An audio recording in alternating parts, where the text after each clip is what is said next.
नमस्कार, सार्वमंथन न्यूज महाराष्ट्रमध्ये आपलं स्वागत. पाहुयात आजची सविस्तर बातमी.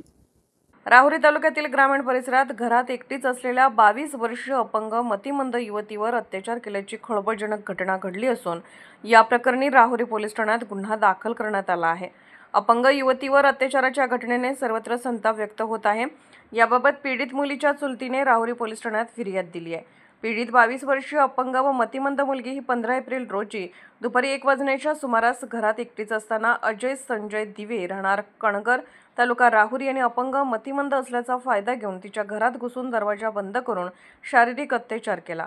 दरम्यान पीडित अपंग मुलीने सदरचा धक्कादायक प्रकार तिच्या चुलतीला सांगितला. तिने राहुरी पोलीस ठाण्यात धाव घेऊन याबाबत फिर्याद दिली आहे. सदर फिर्यादीवरून अजय संजय दिवे राहणार कणगर तालुका राहुरी याच्यावर भारतीय न्याय संहिता कलम 74, 76, 64, 64, 2, 1 के 33 दिव्यांग अधिकार कायदा 201 चे कलम 92 प्रमाणे गुन्हा दाखल करण्यात आला.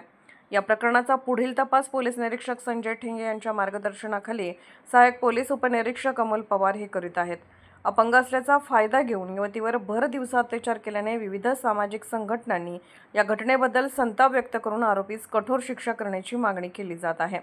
सार्वमंथन न्यूज महाराष्ट्र, राहुरी, अहिल्यानगर. सार्वमंथन न्यूज महाराष्ट्राला लाईक करा, शेअर करा, सबस्क्राईब करा.